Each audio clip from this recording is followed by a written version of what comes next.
올해 97% 오른 자산이 있습니다. 비트코인 아닙니다. 엔비디아 아닙니다. 금도 아니죠.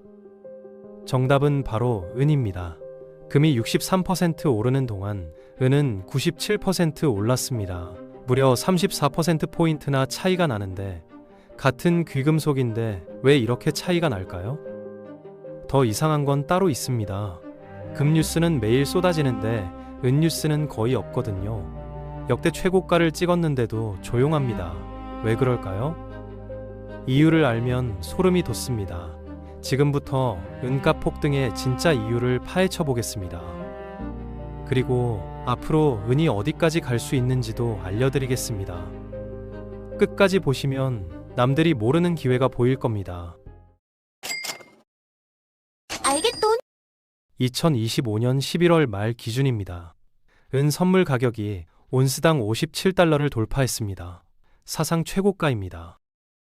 올해 초만 해도 29달러 수준이었는데 1년도 안 돼서 거의 2배가 된 겁니다. 정확히 계산하면 97% 상승이죠. 같은 기간 금은 얼마나 올랐을까요? 63%입니다. 금도 엄청 오른 건데 은이 훨씬 더 올랐습니다.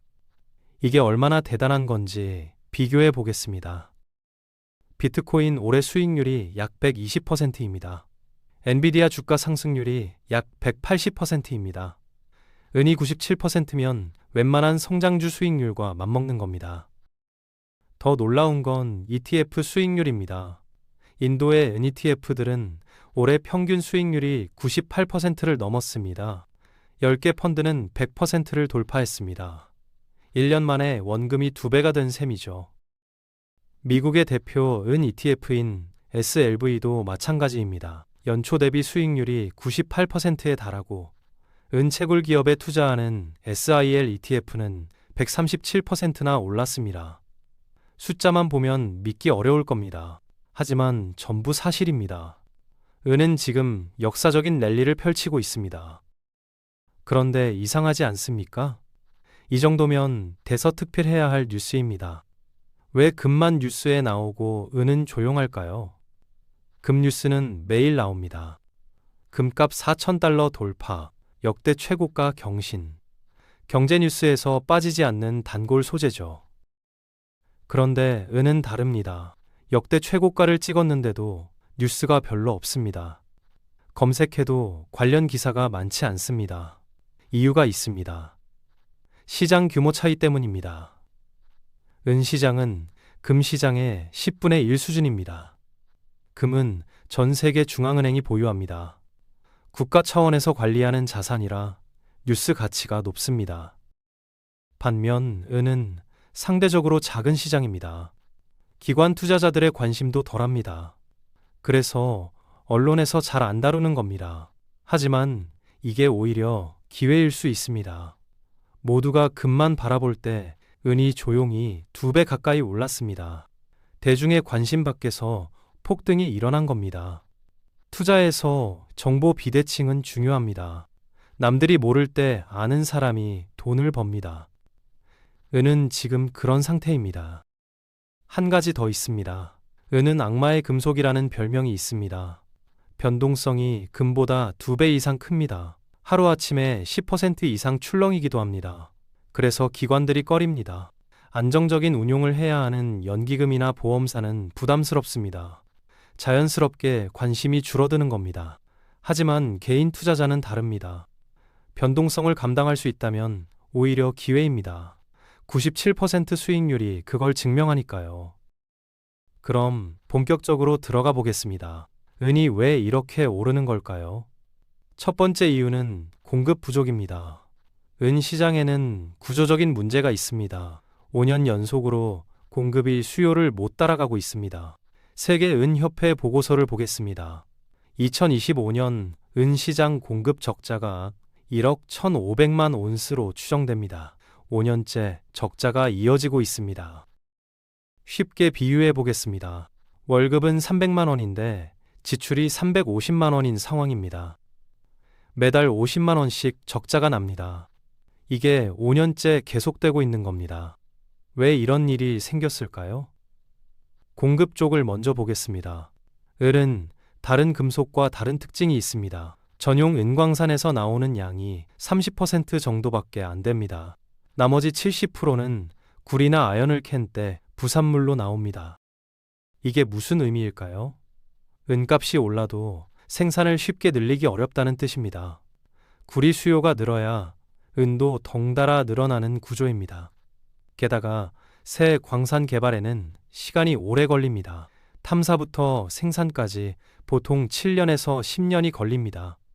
당장 은값이 올라도 공급은 바로 못 늘어납니다. 실제로 전 세계 은 생산량을 보면요. 10년 전이나 지금이나 거의 비슷합니다. 연간 15온스 수준에서 정체돼 있습니다. 그런데 수요는 어떨까요? 매년 늘어나고 있습니다. 특히 산업용 수요가 폭발적으로 증가하고 있습니다. 2024년 기준 은의 산업용 수요는 6억 8,900만 온스입니다. 전체 수요의 절반이 넘습니다. 귀금속인데 산업용으로 더 많이 쓰인다는 겁니다. 공급은 제자리인데 수요는 계속 늘어납니다. 적자가 날 수밖에 없는 구조입니다. 이게 은값 폭등의 첫 번째 이유입니다. 산업용 수요가 늘어난다고 했습니다. 그 중에서도 가장 큰 비중을 차지하는 게 있습니다. 바로 태양광입니다. 태양광 패널 하나를 만드는데 은이 약 20g 들어갑니다. 은은 전기 전도성이 모든 금속 중에서 가장 뛰어납니다. 태양빛을 전기로 바꾸는데 핵심적인 역할을 합니다.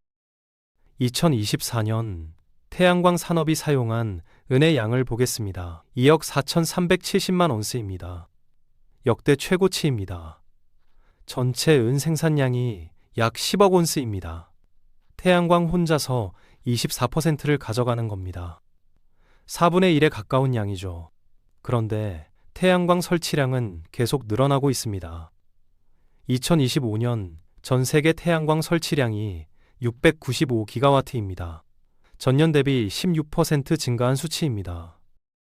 각국 정부가 탄소 중립을 선언했습니다. 유럽, 미국, 중국 모두 재생에너지를 밀어붙이고 있습니다. 태양광 수요는 앞으로도 계속 늘어날 겁니다. 태양광만 있는 게 아닙니다. 전기차도 은을 먹습니다. 전기차 한 대에 은이 25g에서 50g 들어갑니다. 내연기관 자동차보다 훨씬 많습니다. 전기를 다루는 부품이 많기 때문입니다. 앞으로 전고체 배터리가 상용화되면요. 은 사용량이 더 늘어날 전망입니다. 여기서 끝이 아닙니다. AI 데이터 센터에도 은이 쓰입니다. 데이터 센터는 엄청난 전력을 소모합니다. 전력 손실을 최소화하려면 전도성 좋은 금속이 필요합니다. 은이 그 역할을 합니다. 오지 통신 장비에도 은이 들어갑니다. 반도체 제조 공정에도 쓰입니다. 스마트폰 한 대에도 은이 조금씩 들어갑니다. 정리해 보겠습니다. 태양광, 전기차, AI, 5G, 반도체. 지금 가장 뜨거운 산업들입니다. 이 산업들이 전부 은을 필요로 합니다. 친환경 에너지 전환이 가속화될수록 은 수요는 늘어납니다. 그런데 공급은 제자리입니다. 가격이 오를 수밖에 없는 구조입니다. 전문가들은 이렇게 전망합니다. 2030년이면 태양광 산업 혼자서 전 세계 은 생산량의 20%를 소비할 거라고요. 지금도 부족한데 더 부족해지는 겁니다. 공급이 부족하다는 게 말로만 들리실 수 있습니다. 실제로 어떤 일이 벌어지고 있는지 보여드리겠습니다. 인베스코에 폴 심스라는 사람이 있습니다. 상품 전략 책임자입니다. 이 사람이 미국 CNBC 방송에서 한 말입니다. 출하 수요를 맞추려고 배 대신 비행기로 은을 실어 나르고 있다. 보통 금속은 배로 운송합니다. 비행기보다 훨씬 저렴하기 때문입니다. 그런데 지금은 배로는 늦어서 비행기를 쓴다는 겁니다. 이게 얼마나 급박한 상황인지 느껴지시나요? 돈을 더 들여서라도 빨리 가져와야 할 만큼 은이 부족한 겁니다. 중국 상황은 더 심각합니다. 상하이 선물 거래소의 은 재고를 보겠습니다. 2015년 이후 최저 수준으로 떨어졌습니다. 10년 만에 가장 낮은 재고입니다. 왜 그럴까요? 중국에서 대량의 은이 해외로 빠져나갔기 때문입니다.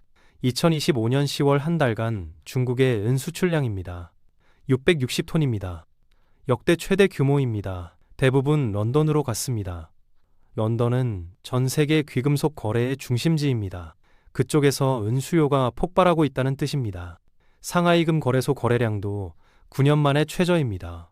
거래할 물량 자체가 없어서 그렇습니다. 재고가 바닥나니까 거래도 못하는 겁니다. 인도 상황도 만만치 않습니다.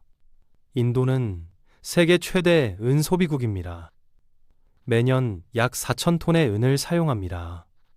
인도에서는 은을 장신구로 많이 씁니다. 결혼식 때 은 제품을 선물하는 문화가 있습니다. 투자 수단으로도 인기가 높습니다. 2025년 인도의 은 가격입니다. 킬로그램당 18만 4천 루피를 돌파했습니다. 역대 최고가입니다. 올해 들어 85% 이상 올랐습니다. 전 세계적으로 은 쟁탈전이 벌어지고 있는 겁니다. 조용히 물밑에서 치열한 경쟁이 진행 중입니다. 뉴스에는 안 나오지만 실제 시장에서는 난리가 난 겁니다.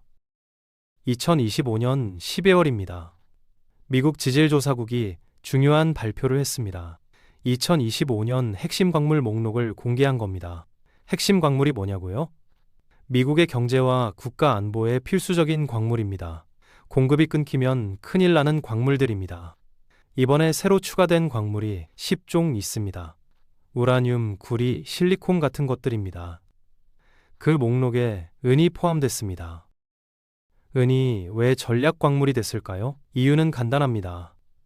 미국이 은을 많이 쓰는데 대부분 수입에 의존하기 때문입니다. 미국의 은 수입 의존도가 66%입니다. 3분의 1을 해외에서 가져온다는 뜻입니다. 주로 멕시코, 캐나다, 페루에서 들여옵니다. 그런데 은은 아까 말씀드렸듯이요. 반도체, 텐자항광, 전자제품, 방산장비의 필수입니다. 공급이 끊기면 첨단 산업 전체가 멈춥니다. 미중 갈등이 심화되고 있습니다. 중국은 휘토류 수출을 통제하기 시작했습니다.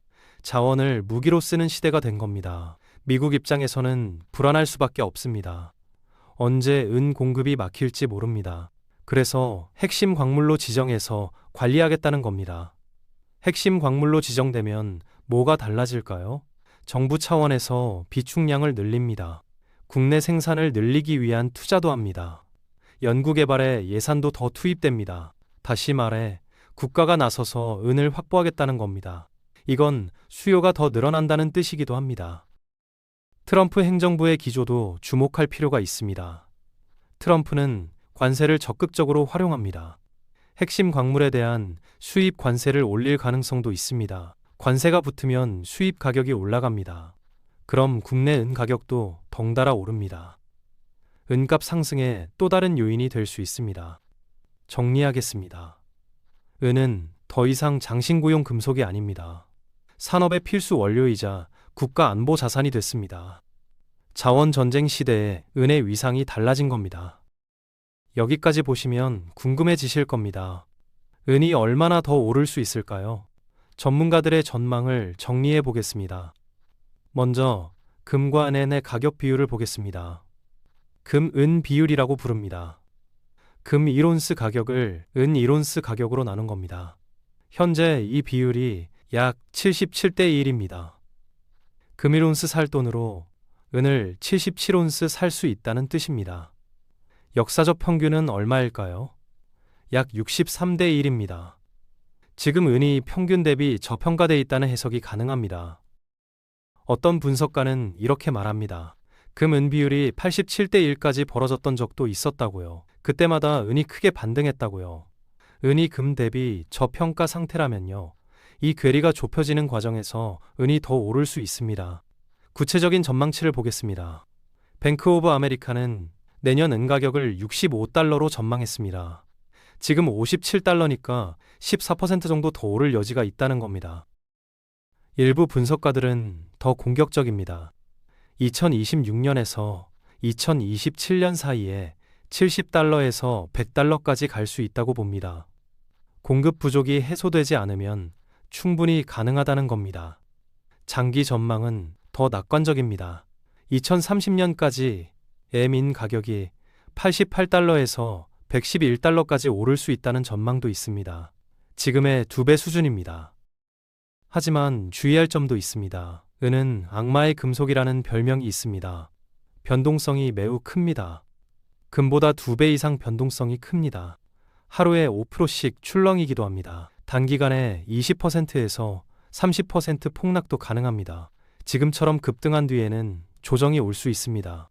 차익 실현 매물이 나오면 가격이 일시적으로 빠질 수 있습니다. 이건 자연스러운 현상입니다. 그래서 전문가들은 이렇게 조언합니다. 은에 올인하지 말라고요. 포트폴리오의 일부로 가져가라고요. 단기 투기보다 장기 관점이 중요합니다. 구조적인 공급 부족은 단기간에 해결되지 않습니다. 수요 증가 추세도 계속될 겁니다. 장기적으로는 우상향 가능성이 높다는 거죠. 다만 단기 변동성은 감수해야 합니다. 멘탈이 흔들리면 손실을 볼 수 있습니다. 이 점을 꼭 기억하셔야 합니다. 그럼 은에 어떻게 투자할 수 있을까요? 크게 3가지 방법이 있습니다. 첫 번째는 실물 은입니다. 은화나 실버바를 직접 사는 겁니다. 장점이 있습니다. 실제로 손에 쥘 수 있습니다. 금융 시스템 리스크와 무관합니다. 위기 상황에서 가장 안전합니다. 단점도 있습니다. 보관이 번거롭습니다. 사고 팔 때 수수료가 비쌉니다. 매매 가격 차이도 큽니다. 한국에서는 한국금거래소나 은행에서 살 수 있습니다. KB국민은행에서 실버바를 판매합니다. 순금나라 같은 귀금속 전문점도 있습니다. 두 번째는 ETF입니다. 은 가격을 추종하는 상장 지수 펀드입니다. 가장 유명한 건 미국의 SLV입니다. 아이쉐어즈 실버 트러스트라는 상품입니다. 실물 은을 보유하고 그 가치를 따라갑니다. 한국에서도 은 ETF에 투자할 수 있습니다. ETN 형태로 상장된 상품들이 있습니다. 한투 레버리지, 은 선물 ETN 같은 상품입니다. ETF의 장점은 편리함입니다. 주식처럼 쉽게 사고 팔 수 있습니다. 보관 걱정도 없습니다. 소액으로도 투자 가능합니다. 단점은 운용 보수가 있다는 겁니다. 매년 일정 비용이 빠져나갑니다. 장기 보유할수록 비용이 쌓입니다. 레버리지 상품은 주의가 필요합니다. 수익도 2배지만 손실도 2배입니다. 단기 트레이딩용이지 장기 투자에는 맞지 않습니다. 세 번째는 애인 관련 주식입니다. 은 광산 기업에 투자하는 겁니다. 대표적인 ETF로 SIL이 있습니다. 글로벌 X 실버 마이너스 ETF입니다. 전 세계 은채굴 기업에 분산 투자합니다. 올해 SI의 수익률이 137%입니다. 은 현물보다 더 많이 올랐습니다. 레버리지 효과 때문입니다. 은값이 오르면 채굴 기업 이익이 더 크게 늘어납니다. 고정 비용은 그대로인데 판매 가격만 오르니까요. 그래서 은값보다 주가가 더 많이 오릅니다. 반대로 은값이 떨어지면 더 많이 빠집니다. 양날의 검입니다. 변동성을 감당할 수 있는 분만 접근하셔야 합니다. 자, 그럼 어떻게 투자하는 게 좋을까요? 정답은 없지만 원칙은 있습니다. 첫째, 분할 매수입니다. 한 번에 몰빵하지 마세요. 나눠서 사세요. 지금 고점일 수도 있습니다. 둘째, 적정 비중을 지키세요. 전체 자산의 5%에서 10% 정도가 적당합니다. 은에 올인하면 변동성 때문에 멘탈이 버티질 못합니다. 셋째, 장기 관점을 가지세요. 단기 시세 차익보다 장기 보유가 유리합니다. 구조적 공급 부족은 금방 해결되지 않습니다. 넷째, 레버리지는 피하세요. 초보자가 레버리 상품 건드리면 큰일 납니다. 2배 수익에 눈이 멀다가 2배 손실 봅니다. 투자는 결국 자기 책임입니다. 충분히 공부하고 자기 상황에 맞게 판단하셔야 합니다. 오늘 내용 정리해 보겠습니다. 은은 올해 97% 올랐습니다. 금보다 3-4%포인트 더 올랐습니다. 그런데 뉴스에서는 거의 안 다뤘습니다. 이유가 있었습니다. 첫째, 5년 연속 공급 부족입니다. 생산은 제자리인데 수요는 계속 늘고 있습니다. 둘째, 태양광과 전기차가 은을 빨아들이고 있습니다. 친환경 에너지 전환이 은 수요를 폭발시켰습니다. 셋째, 전 세계적으로 은 확보 경쟁이 벌어지고 있습니다. 비행기로 실어 나를 정도로 급박한 상황입니다. 넷째, 미국이 은을 전략 광물로 지정했습니다. 국가 안보 차원에서 관리하겠다는 뜻입니다. 은은 더 이상 금의 동생이 아닙니다. 산업의 필수 원료로 위상이 달라졌습니다. 물론 투자에는 항상 리스크가 있습니다. 은은 변동성이 큰 자산입니다. 단기 조정 가능성도 있습니다. 하지만 구조적인 흐름은 명확합니다. 수요는 늘고 공급은 부족합니다. 장기적으로 가격이 오를 가능성이 높습니다. 남들이 금만 볼 때 은을 보는 눈, 이게 부의 차이를 만듭니다. 오늘 영상이 도움이 됐다면 좋아요와 구독 부탁드립니다. 다음에도 남들이 모르는 되는 정보로 찾아뵙겠습니다. 감사합니다.